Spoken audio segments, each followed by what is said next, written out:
इस वक्त एक बड़ी खबर सुप्रीम कोर्ट से आ रही है। बहुत बहुत स्वागत है आपका सवाल इंडिया का में। मेरा नाम है अंकित त्यागी। आपको सबसे पहले एक खबर ही बताते हैं। उत्तर प्रदेश के 16,000 मदरसों को बड़ी राहत मिली है। उत्तर प्रदेश में मदरसों के चलते रहेंगे जैसे पहले से चलते रहे, और 17 लाख छात्रों का भविष्य जो है उसका फैसला भी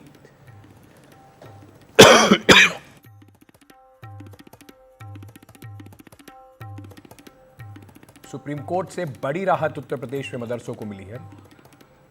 उत्तर प्रदेश मदरसा अधिनियम संवैधानिक करार दिया गया है और इलाहाबाद हाईकोर्ट का फैसला रद्द कर दिया गया है।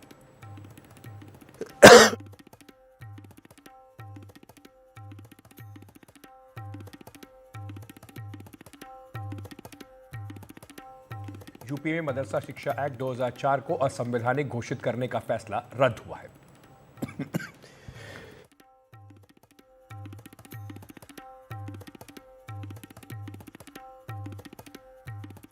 यूपी के मदरसों के लिए एक बहुत बड़ी राहत सुप्रीम कोर्ट लेके आया है और सुप्रीम कोर्ट ने मदरसा एक्ट, जिसे इलाहाबाद हाई कोर्ट ने संवैधानिक करार दिया था, ये कहते हुए कि धर्मनिरपेक्षता का उल्लंघन करता है, उसे जो है बरकरार रखा है और हाई कोर्ट के फैसले को रद्द कर दिया है। हमारे साथ हसीब अहमद साहब है, जो प्रेसिडेंट है नॉन टीचिंग स्टाफ के मदरसा में जो कर्मचारी काम करते हैं। हसीब साहब, इस फैसले को कैसे देखते हैं? बड़ी राहत है मदरसों के लिए? बहुत राहत है मदरसों के लिए। और जो मदरसे आज के नहीं थे, ये 1908 से चल रहा था, एक एक्ट के तहत चल रहा था। और जैसे जैसे सरकार शिक्षा के ऊपर ध्यान देती गई तो एक्ट को, ये ओरिएंटल कॉलेज इलाहाबाद में था, वो सबके परीक्षा कराता था, संस्कृत पाठशालाओं का और अरबी मदरसों का। उसके बाद जब इलाहाबाद ओरिएंटल कॉलेज यूनिवर्सिटी बन गया तो संस्कृत का चला गया संपूर्णानंद विश्वविद्यालय, और अरबी फारसी के लिए अलग एक रजिस्ट्रार का कार्यालय बना दिया गया इलाहाबाद में, और वो इसको करते रहे। फिर उसके बाद बोर्ड का गठन हुआ, बोर्ड इसको रेगुलेट करता रहा। 22 मार्च को अंशुमान सिंह राठौर की रिट थी, जो PIL भी नहीं थी और वो पेशे से एडवोकेट थे, वो उन्होंने इसको दाखिल किया, जबकि उनका कोई इंटरेस्ट नहीं था। PIL होती तो एक बार समझ में आता था जी, लेकिन सुप्रीम कोर्ट ने बड़ी तो राहत दी है। नहीं, बहुत राहत दी। बस इतनी सी बात इसके अंदर आई है कि जो मदरसों से कामिल और फाजिल की डिग्रियाँ सर्टिफिकेट दिए जाते थे, कामिल और फाजिल के, उनको कोर्ट ने ये कहा है कि चूंकि वो डिग्री है UGC एक्ट के तहत उसको नहीं माना जाएगा। तो कोर्ट से ये अनुरोध किया गया है कि ठीक है, जो पहले कर चुके हैं उसी बोर्ड के नियम के अंतर्गत, तो आज के पहले उनको माना जाए, आज के बाद गवर्नमेंट जो इसके ऊपर निर्णय लेगी वो स्वीकार होगा। तो बहुत बहुत धन्यवाद। एक बड़ा फैसला सुप्रीम कोर्ट से आया है। यूपी के सारे मदरसे चलते रहेंगे, 17 लाख जो स्टूडेंट उनमें पढ़ रहे हैं वो भी पढ़ते रहेंगे। हालांकि सुप्रीम कोर्ट ने कहा है कि सरकार चाहे तो मदरसों में मानक शिक्षा के तय कर सकती है कि किस तरह की शिक्षा यहाँ पर दी जानी चाहिए। नई दिल्ली से आशीष भार्गव, NDTV इंडिया। इस पर हमारे सहयोगियों ने उत्तर प्रदेश में लोगों से बातचीत की, आपको सुनवाते हैं। सुप्रीम कोर्ट के इस फैसले का खैर मकदम है। पूरे उत्तर प्रदेश में नहीं बल्कि पूरे भारत में इस वक्त खुशी की लहर है और तमाम लोग सुप्रीम कोर्ट के फैसले का खैर मकदम करते हैं, शुक्रिया अदा करते हैं। मैं माननीय उच्चतम न्यायालय का जो ये फैसला आया है, इस पे मैं उसका बहुत बहुत शुक्रिया अदा करता हूँ कि उसने जो ये फैसला दिया है कि मदरसे जिस तरीके से चल रहे थे इसी तरीके से चलते रहेंगे। इस पर हम तमाम छात्र और हमारे असातिज़ा सब इस फैसले को, उच्चतम न्यायालय के इस फैसले को तहे दिल से शुक्र अदा करते हैं। आज सुप्रीम कोर्ट ने बहुत ही ऐतिहासिक फैसला दिया है। हम सब तमाम मदारिस के स्टूडेंट और टीचर और जितने भी लोग मदरसे से जुड़े हुए हैं वो सब लोग जो है सुप्रीम कोर्ट का इस फैसले पर बहुत ही तहे दिल से शुक्रगुजार हैं कि उसने ऐतिहासिक फैसला दिया है। तमाम मदारिस के टीचर्स और मुलाजिमीन को बहुत बहुत मुबारकबाद पेश करना चाहूँगा। सुप्रीम कोर्ट का ये फैसला निहायत खुशाइन फैसला है और मुझे लगता है कि मदरसा इस फैसले के बाद मदरसों में पढ़ने वाले और मदरसों से मुंसलिक वो तमाम हजरात जो कहीं ना कहीं शक और शुबे का शिकार थे, अब मजबूती से तालीम के मैदान में अपना काम बखूबी अंजाम देंगे। वहीं इस फैसले का समाजवादी पार्टी ने उत्तर प्रदेश में स्वागत किया है, तो बीजेपी का कहना है कि जो फैसला सुप्रीम कोर्ट ने किया है उसका अनुपालन सरकार करेगी। देखिए, शिक्षा सवाल खड़े करती है, सवाल पूछती है और भारतीय जनता पार्टी को सवालों से दिक्कत है। फिर सवाल पूछने वाला प्राथमिक विद्यालयों का छात्र हो, जिन प्राथमिक विद्यालयों के बारे में भारतीय जनता पार्टी की क्या राय है ये सब जानते हैं। मदरसों के बारे में भारतीय जनता पार्टी क्या सोचती है ये सब जानते हैं। देश की सबसे बड़ी अदालत का मदरसा बोर्ड को लेकर आया फैसला, समाजवादी पार्टी उस फैसले का स्वागत करती है। आदरणीय अखिलेश यादव जी ने अगस्त 2015 में मदरसों में मॉडर्न शिक्षा कैसे दी जाए, कंप्यूटर की हिंदी इंग्लिश की पढ़ाई कैसे की जाए, उस पर काम करने का काम किया था, लागू करने का काम किया था। भारतीय जनता पार्टी ने प्राथमिक विद्यालयों को लेके, मदरसों को लेके हमेशा राजनीति की है, शिक्षा से लोगों को वंचित करने का काम किया है। समाजवादी पार्टी देश की सबसे बड़ी अदालत के मदरसा बोर्ड पे आए फैसले का स्वागत करती है। माननीय सर्वोच्च न्यायालय का निर्णय हो या माननीय उच्च न्यायालय का निर्णय हो या किसी भी न्यायालय का निर्णय हो, सरकार उसके अनुपालन में काम करती है। और हमने हमेशा से संवैधानिक तरीके से जो भी चीजें चल रही हैं उस पर हमने उनको आगे बढ़ाने का काम किया आदरणीय योगी सरकार ने। और जहां तक रही बात मदरसों की, तो मदरसों को लेकर किसी ने पीआईएल करी थी, उसकी पीआईएल को सुप्रीम कोर्ट में चैलेंज किया गया माननीय उच्च न्यायालय के फैसले को। तो जो फैसला माननीय सर्वोच्च न्यायालय से आया है, हम उसके अनुपालन में ही काम कर रहे थे और आगे भी हम उसी के अनुपालन में काम करेंगे। चलिए अब दिल्ली एनसीआर में बढ़ते प्रदूषण की बात कर लेते हैं, जो खतरनाक स्तर पर इस वक्त चल रहा है। दिन ब दिन हवा की गुणवत्ता खराब होती जा रही है। कई जगहों पर आज सुबह AQI 400 के पार दर्ज किया गया, जो कि बेहद खराब श्रेणी में आता है। आनंद विहार में हालात सबसे खराब है।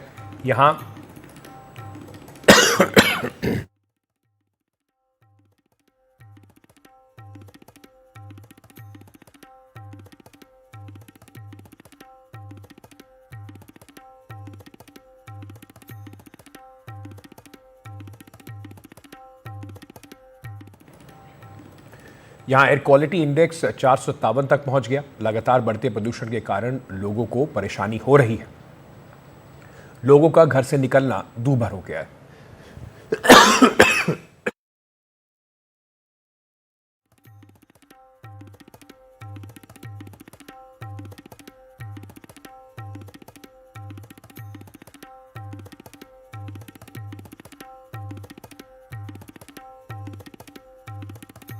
दिल्ली में लगातार प्रदूषण का स्तर बढ़ता जा रहा है और बात करें अगर आज के औसतन AQI की तो वो 384 है। और इस वक्त मैं मौजूद हूँ अक्षरधाम फ्लाईओवर पे। और अगर आपको आज की तस्वीरें दिखाऊं तो आप देख सकते हैं कि किस तरह से जो है चारों तरफ धुंध की चादर छाई हुई है। बता दें कि दिल्ली में जो वायु प्रदूषण है वो सोमवार को लगातार दूसरे दिन गंभीर श्रेणी में रहा। AQI 381 तक पहुंच गया, जो देश में दूसरा सबसे खराब दर्ज किया गया। बता दें कि पहले नंबर पे राजस्थान का श्री गंगानगर था।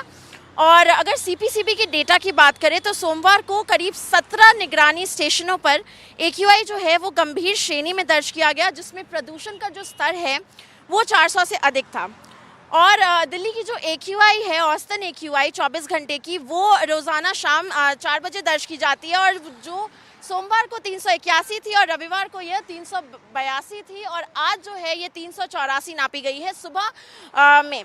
साथ ही अगर आज की बात करें तो पर्यावरण मंत्री गोपाल राय ने दिल्ली सरकार के जो विंटर एक्शन प्लान है उसके तहत उठाए गए कदमों की समीक्षा के लिए जो है वो सभी संबंधित विभागों की एक बैठक बुलाई है। और बता दें कि जो एक्सपर्ट्स हैं उनका कहना है कि क्योंकि हवा नहीं चल रही है, हवा कम चल रही है, किसी तरह की जो वेस्टर्न डिस्टर्बेंसेस है वो नहीं है, तो उसके वजह से जो है AQI अभी बहुत ख़राब श्रेणी या फिर गंभीर श्रेणी तक भी पहुंचने के जो अनुमान हैं वो हैं। और कल जो है सोमवार को सबसे ज़्यादा जो पॉल्यूटेंट्स थे हवा में वो PM 2.5 दर्ज किए गए हैं। बता दें कि RML अस्पताल में एक पॉल्यूशन क्लिनिक भी बनाया गया है और केवल उस पॉल्यूशन क्लिनिक में जो है सोमवार के दिन 15 मरीज पहुँचे हैं और लगातार जो है मरीजों में बढ़ोतरी देखने को मिल रही है। और डॉक्टर्स का भी आग्रह है कि मास्क पहन के निकले और जब तक ज़रूरी ना हो घर से ना निकले। और साथ ही जो मरीज़ हैं जिन्हें पहले से किसी तरह की रेस्पिरेटरी इलनेस है उन्हें भी काफ़ी सतर्क रहने की ज़रूरत है। और प्रदूषण लगातार बढ़ने की ही आसार है। जैसे जैसे ठंड बढ़ेगी वैसे वैसे जो है प्रदूषण में भी बढ़ोतरी देखी जाएगी और अनुमान है कि AQI लगातार जो है वो 400 के पार भी पहुंच सकता है, जो दिल्ली का औसतन AQI है। और अभी दिल्ली में ग्रैप 2 लागू है और जैसे ही औसतन AQI 400 के पार होगा ग्रैप 3 भी लागू कर दिया जाएगा। नई दिल्ली से कैमरा पर्सन राकेश महाले के साथ प्रेरणा शर्मा, NDTV इंडिया के लिए। प्रदूषण के बढ़ते खतरे को देखते हुए दिल्ली सरकार इस वक्त एक्शन मोड में नजर आ रही है। आम आदमी पार्टी की सरकार की तरफ से क्या क्या कदम उठाए जा रहे हैं, इस पर बात की पर्यावरण मंत्री गोपाल राय ने। ये तो सारे वैज्ञानिकों ने हर तरफ से रिसर्च करके रिपोर्ट दी है।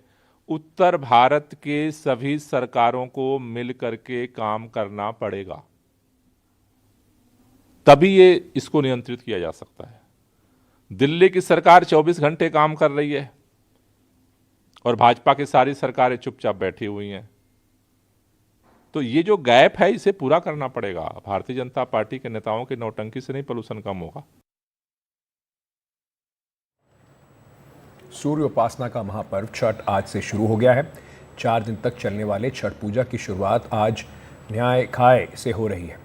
न्याय खाए के दिन लौकी चावल और चने की दाल के प्रसाद तैयार किया जाता है और उषा अर्घ देकर व्रत की संपन्न किया जाता है। पूर्वांचल समेत पूरे देश में इसकी तैयारियां अंतिम चरण पर हैं। घाटों को सुंदर रूप से सजाया गया है। लोगों ने छठ पूजा को लेकर खासा उत्साह दिख रहा है, लेकिन इस बीच यमुना में छठ मनाने पहुंचे लोग पानी के जो हालात हैं उसको देखकर चिंतित जरूर दिखाई पड़ रहे हैं।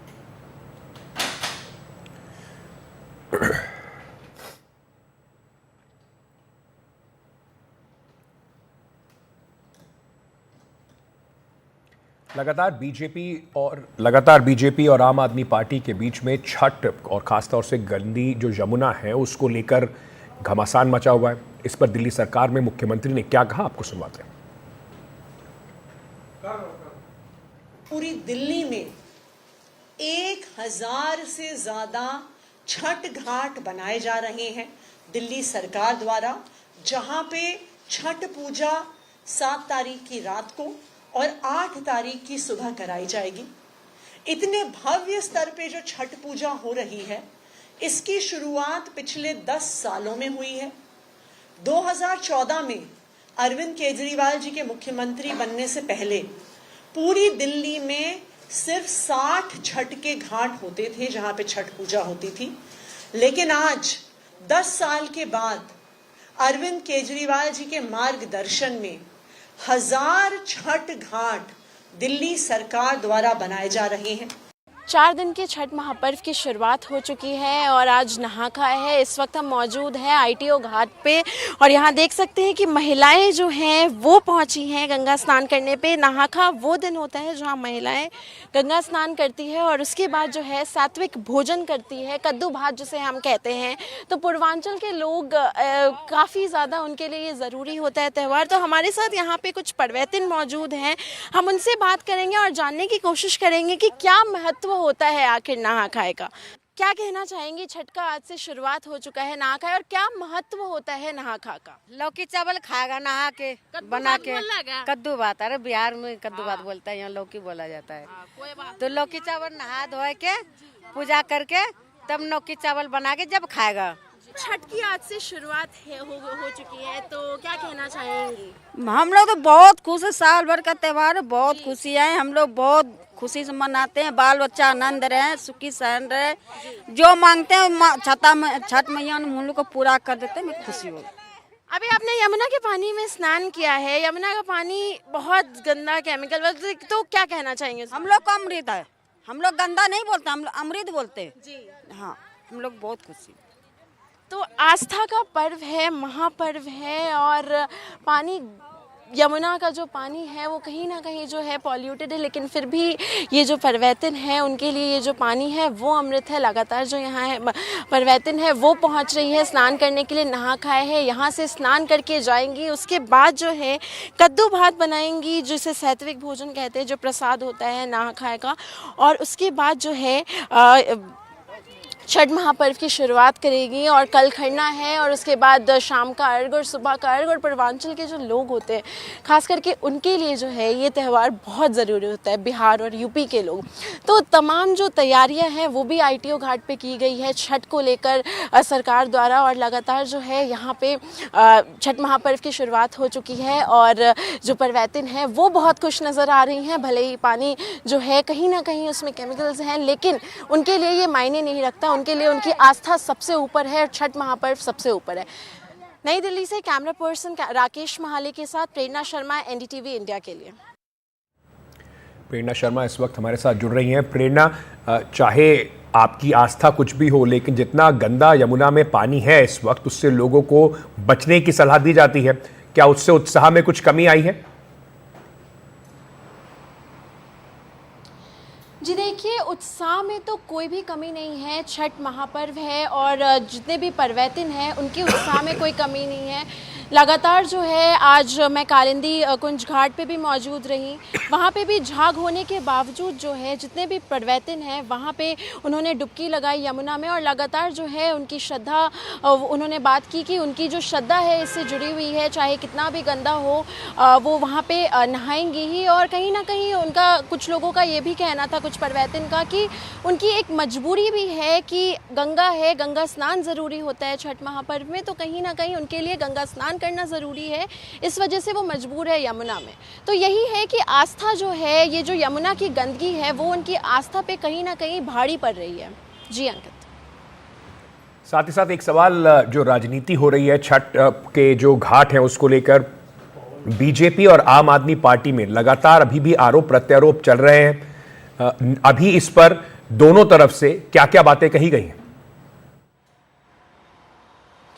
जी देखिए, आरोप प्रत्यारोप का सिलसिला तो कई दिनों से जारी है, लेकिन ज़मीनी स्तर पे कोई भी ऐसा बदलाव कहीं ना कहीं नहीं देखने को मिला। यमुना का जो हाल है वो हर साल की तरह इस साल भी बदहाली की स्थिति में है। लेकिन अगर बात करें, आज गोपाल राय ने कहा है कि जिस तरह से, मतलब जो भी जितना भी जो पानी है वो यूपी की तरफ से कालिंदी कुंज में जो गंदा पानी छोड़ा जा रहा है वो लगातार जो है उस पर नियंत्रण पाने की कोशिश कर रहे हैं, और जो है छठ जो है इस बार धूमधाम से मनाया जाएगा। और इसके साथ ही दूसरी तरफ तमाम जो बीजेपी के नेता हैं उनका कहना है कि कहीं ना कहीं जो यमुना का पानी है वो इतना गंदा है कि कल मनोज तिवारी ने भी ये आरोप लगाया कि यमुना का जो वीडियोस सामने आ रहे हैं यमुना के, जो वो देख के आप ये कह सकते हैं कि वो कहीं ना कहीं उसमें वो जो है बहुत ज़्यादा गंदा है, और उसे ये जो है आम आदमी पार्टी जो है उसके वो एक इनकम की तरह यूज़ कर रही है। तो आरोप प्रत्यारोप का जो सिलसिला है वो लगातार जारी है।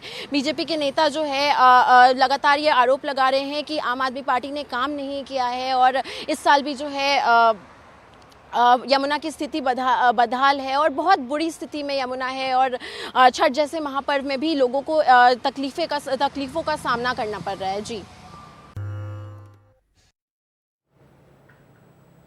और अब एक खबर वाराणसी की, जिसने पुलिस महकमे में हड़कंप मचाया हुआ है, और एक तरह से ये पुलिस को सोचने पर विवश कर दिया है कि इसमें आरोपी कौन है। ये एक हत्याकांड है जिसमें जिस व्यक्ति पर अपनी पत्नी और बच्चों की हत्या का आरोप लग रहा था उसका भी अब शव बरामद हो गया है। वाराणसी के रोहनिया थाना क्षेत्र के सदरपुर गांव में भेलूपुर हत्याकांड के कथित आरोपी राजेंद्र गुप्ता की लाश बरामद हुई है। पुलिस अब ये जांच कर रही है कि क्या राजेंद्र गुप्ता ने ही अपने परिवार को मारकर आत्महत्या की, या फिर इस पूरे परिवार की किसी और ने हत्या की है।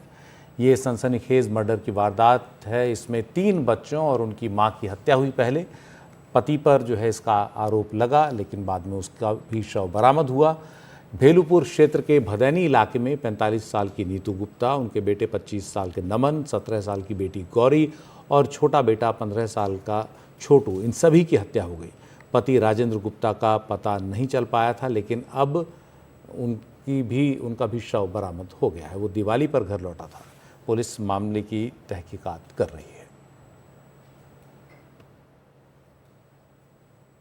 अभी भेलूपुर थाना क्षेत्र में ये सुबह 112 पे सूचना मिली थी कि एक ही परिवार के बीवी और 3 बच्चों की हत्या कर दी गई है। यहाँ पे तत्काल मौके पे पुलिस पहुंची थी, और इनकी जो यहाँ पे माता जी रहती थी, उन्होंने बताया कि ये पारिवारिक विवाद कुछ चल रहा था इनका पिछले कुछ वर्षों से, उसी में ये हत्या हुई है। अभी पुलिस इसमें जाँच कर रही है कि किसने ये कारित की है हत्या और क्या कारण रहा। जो पूरी घटना है बड़ी हैरान करने वाली। हमारे सहयोगी रणवीर हमारे साथ हैं। रणवीर, ये बड़ा ही एक हैरानी भरा मामला है। जिसे आरोपी बताया जा रहा था उसका भी शव बरामद हुआ। क्या पुलिस को अब तक की जांच से लग रहा है इस मामले में? देखिए, वाराणसी शहर के अंदर भेलूपुर थाना क्षेत्र के भदैनी इलाके में ये परिवार एक किराए के घर में रहता था, और जिस घर में रहता था किराए पर, वहाँ करीब 20 किराएदार और रहते थे। देर रात गोली मारकर हत्या की गई, जिसमें एक महिला जिसकी उम्र 45 साल और 3 उनके बच्चे जो हैं वो मरे।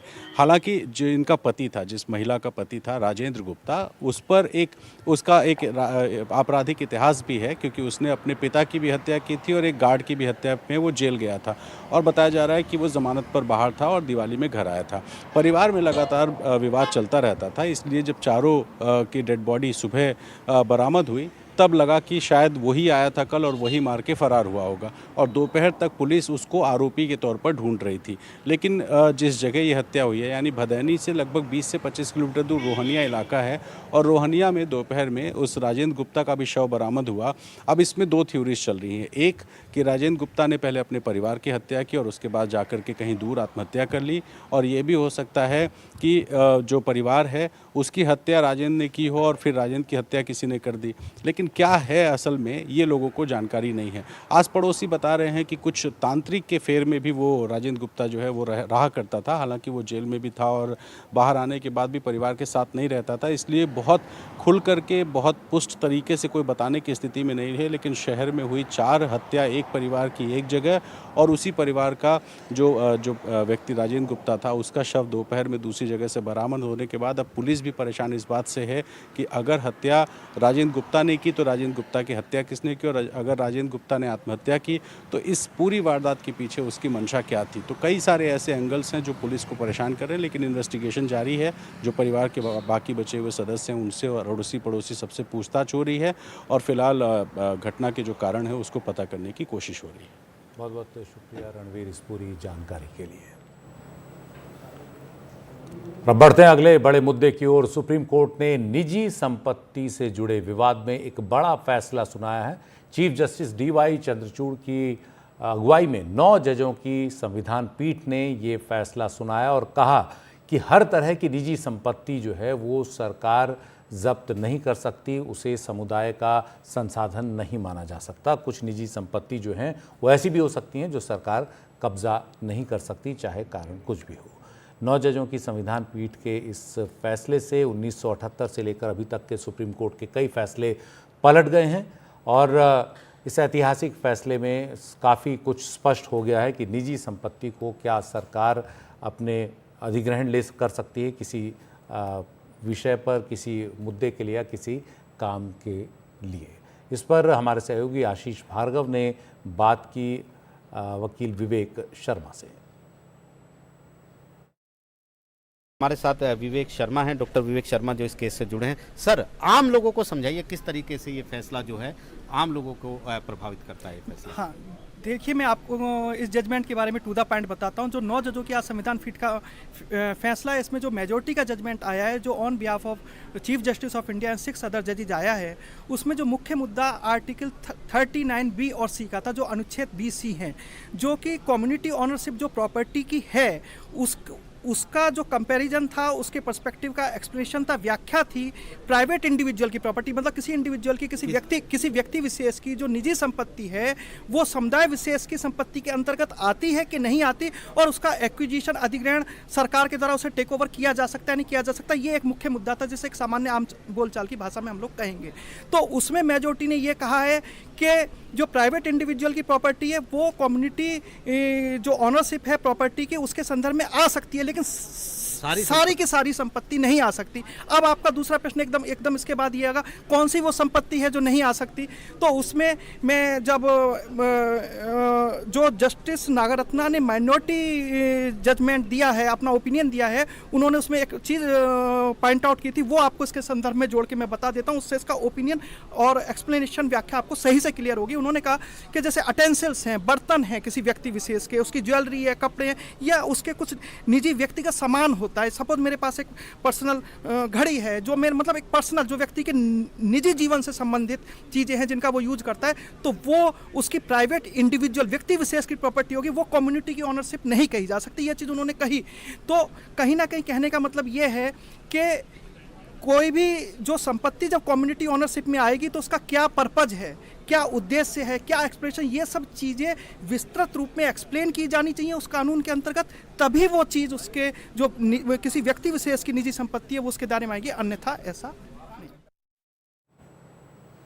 और अब बात उत्तर प्रदेश सरकार के एक बड़े फैसले की। उत्तर प्रदेश का डीजीपी केंद्र नहीं, खुद यूपी सरकार अब तय करेगी। यूपीएससी को इसका पैनल नहीं भेजा जाएगा।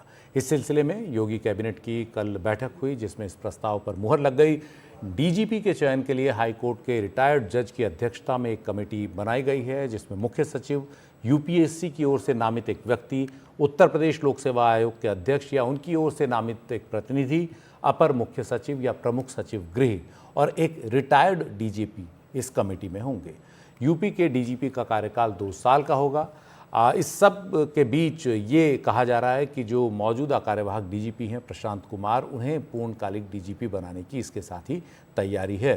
जो पहले की व्यवस्था थी डीजीपी की नियुक्ति की, उसके मुताबिक सरकार पुलिस सेवा में 30 साल पूरे कर चुके उन अधिकारियों के नाम यूपीएससी को भेजती थी जिनका 6 माह का कार्यकाल बचा हुआ हो।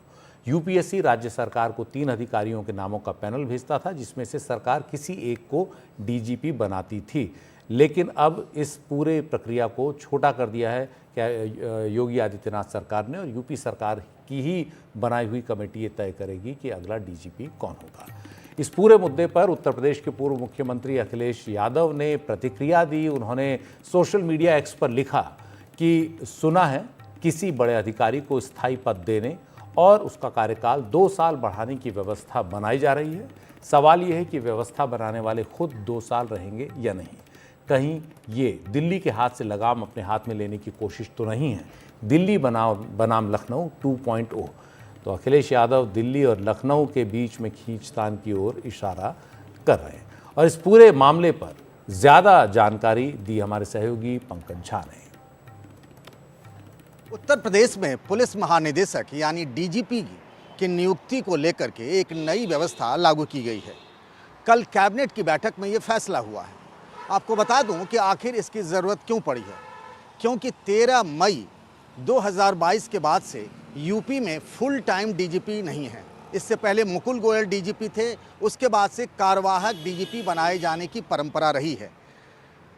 इसीलिए एक नई व्यवस्था लागू की गई है और 2006 में सुप्रीम कोर्ट में प्रकाश सिंह ने जो एक रिट पिटीशन डाली थी, उसको देखते हुए ये फैसला लिया गया है और इसमें ये एक नई व्यवस्था लागू की गई है जिसका नाम दिया गया है उत्तर प्रदेश में पुलिस बल के प्रमुख चयन और नियुक्ति नियमावली 2024। इसके लिए एक कमेटी बनाई गई है जो कमेटी ये तय करेगी कि आखिर यूपी का नया डीजीपी कौन बनेगा। हाईकोर्ट के एक रिटायर्ड जज को इस कमेटी का अध्यक्ष बनाया गया है। उनके अलावा इस कमेटी में 5 सदस्य होंगे, जिसमें यूपी के चीफ सेक्रेटरी होंगे, साथ ही संघ लोक सेवा आयोग के अध्यक्ष या उनकी तरफ से नॉमिनेटेड कोई व्यक्ति होगा।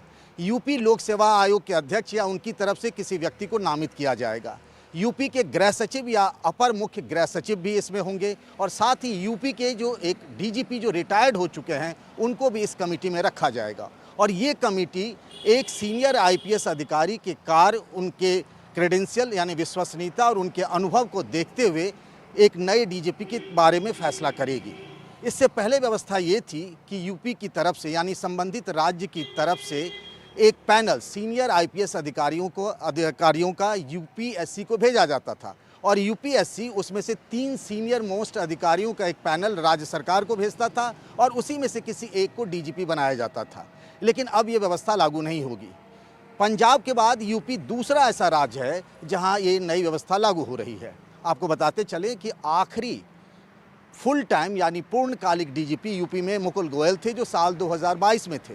उसके बाद से लगातार कार्यवाहक डीजीपी बनाए जाते रहे हैं। जैसे सबसे पहले बने थे डीएस चौहान, उसके बाद बने थे राजकुमार विश्वकर्मा, उसके बाद बने विजय कुमार और फिर अब प्रशांत कुमार यहाँ के कार्यवाहक डीजीपी हैं। इन डीजीपी का कार्यकाल 2 साल का रहेगा और इनको हटाया भी जा सकता है। उसके लिए भी नियम रखा गया है कि अगर उनके खिलाफ कोई करप्शन के केसेज हुए या फिर कोई गंभीर आरोप लगे और वो सच पाया गया तो फिर डीजीपी को हटाया भी जा सकता है। तो इस तरीके से यूपी में जो लगातार कार्यवाहक डीजीपी बनाए जाते रहे हैं उस व्यवस्था से अलग अब यूपी में पूर्णकालिक डीजीपी बनाए जाने की एक नई व्यवस्था लागू करने के लिए कैबिनेट ने मुहर लगा दी है।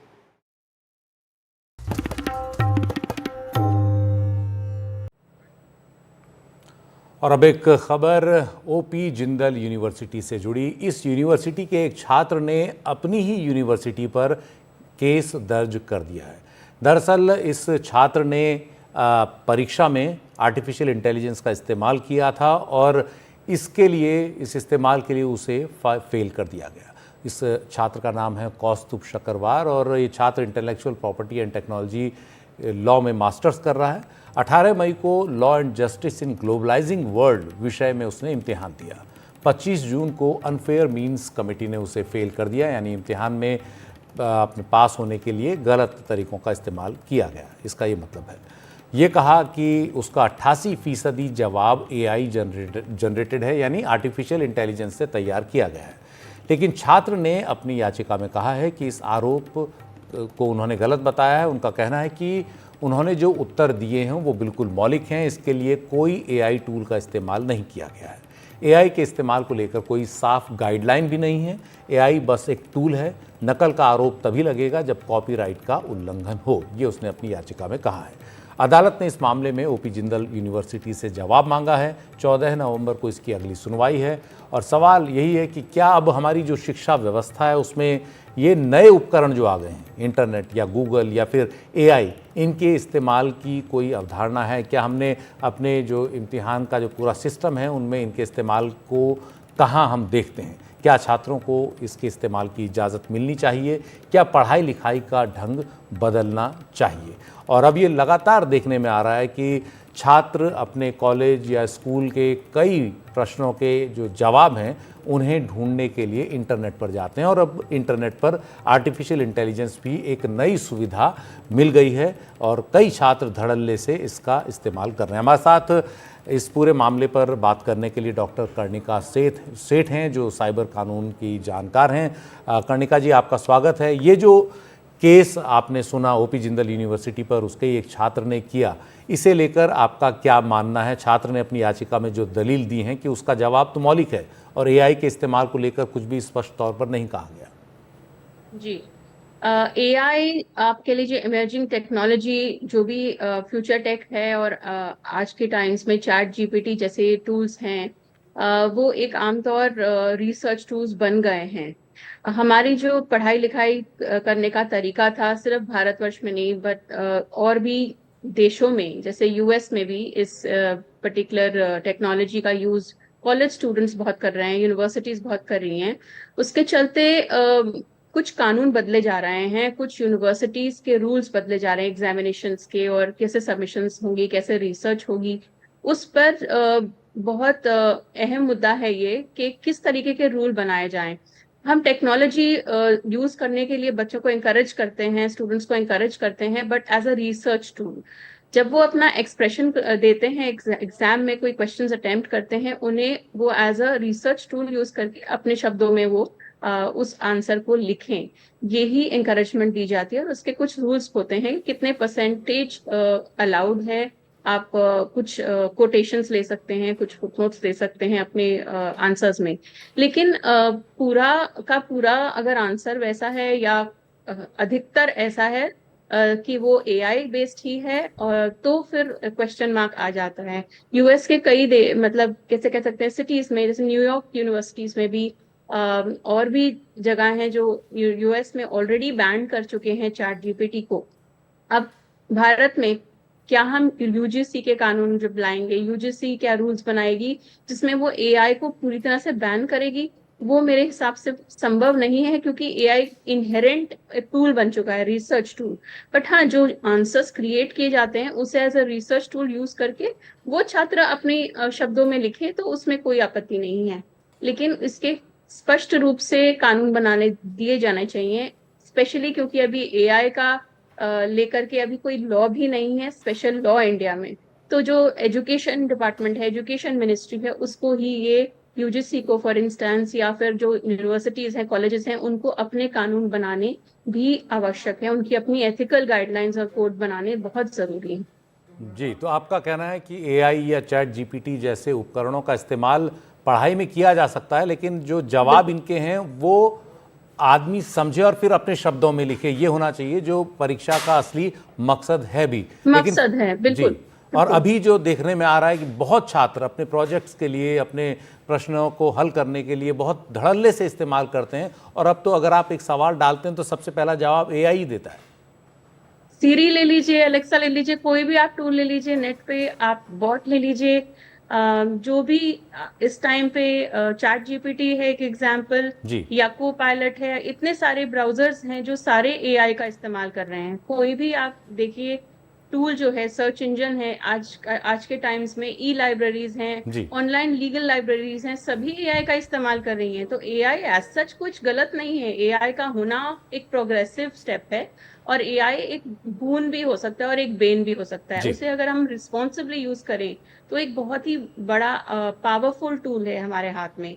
लेकिन हाँ, उसका अगर गलत इस्तेमाल होगा, जो मेन ऑब्जेक्टिव ऑफ स्टडी या एजुकेशन को हिंडर करता है, तो वहाँ आपत्ति है। जी, पढ़ाई का जो असली मकसद है वो है किसी विषय को खुद समझना और फिर अपना लिखना। उसके लिए आप कहीं से समझने के लिए किसी भी इस तरह के उपकरण का इस्तेमाल कर सकते हैं, सुविधा का इस्तेमाल कर सकते हैं। वक्त है एक ब्रेक का। इसके बाद हम अब बात करते हैं बैंक लॉकर से जुड़ी सुविधाओं के किराए, सुरक्षा और नामांकन से जुड़े कुछ नियमों में बदलाव किए गए हैं। ये नियम state bank of India, ICICI, HDFC और पंजाब नेशनल बैंक जैसे देश के टॉप बैंकों में लागू होने जा रहा है। ज़्यादा जानकारी दे रही हैं हमारी सहयोगी जया कौशिक। अगर आप बैंक लॉकर का इस्तेमाल करते हैं तो ये खबर अब आपके काम की है। दरअसल बैंक लॉकर से जुड़ी सुविधाओं के किराए, उसकी सुरक्षा, नामांकन से जुड़े कुछ नियमों में बदलाव किए गए हैं और ये नियम जो है एसबीआई यानी state bank of India, ICICI, HDFC और पीएनबी जैसे देश के टॉप बैंक में लागू होने जा रहा है। तो आइए जानते हैं आपको इन बैंकों के लॉकर का इस्तेमाल करने के लिए कितना शुल्क यानी किराया आपको देना होगा। एसबीआई की सबसे पहले बात करते हैं, जहां एसबीआई बैंक में लॉकर का किराया उसके साइज और उसके जगह के अनुसार निर्धारित किया गया है। सेमी मेट्रो या फिर ग्रामीण क्षेत्र में बैंक है तो वहां पर छोटा लॉकर 1500 रुपये से शुरू हो जाएगा। वहीं अगर मेट्रो शहरी इलाके की बात की जाए तो बड़ा लॉकर, उसके लिए आपको 12,000 रुपये किराया देना होगा। आईसीआईसीआई की अगर हम बात करें तो यहाँ पर ग्रामीण क्षेत्र में बैंक है आपका, तो वहाँ पर 1200 रुपये से शुरू होगा किराया, और मेट्रो में बड़ा लॉकर अगर आप लेते हैं तो 22,000 रुपये तक आपको उसका किराया भरना पड़ेगा। एक और बैंक की बात करते हैं, एचडीएफसी। तो एचडीएफसी में शहरों के लिए लॉकर चार्ज की अगर बात करें तो 1500 से शुरू होकर 7,000 रुपये तक आपको किराया भरना होगा। अगर ग्रामीण क्षेत्र में ये बैंक है एचडीएफसी का, ग्रामीण जगहों के लिए 550 रुपये से 3,000 रुपये तक आपको लॉकर के भरने पड़ सकते हैं। अगर मेट्रो शहर में अगर ये है तो 1,350 से शुरू होकर 10,000 रुपये तक आपको किराया भरना होगा। वहीं अब पीएनबी बैंक की भी बात कर लेते हैं। अगर आपका लॉकर पीएनबी बैंक में है और वो ग्रामीण क्षेत्र में अगर आपने छोटा लॉकर ले रखा है तो 1,250 रुपये से उसका किराया शुरू हो जाता है, और अगर मेट्रो यानी शहरी इलाके में छोटा लॉकर आपने लिया हुआ है तो उसके लिए आपको भरना होगा 2,000 रुपये से उसका किराया लॉकर का शुरू हो जाएगा। अगर आपने बड़ा लॉकर ले रखा है तो 5,000 रुपये से 10,000 रुपये तक का आपको किराया भरना होगा।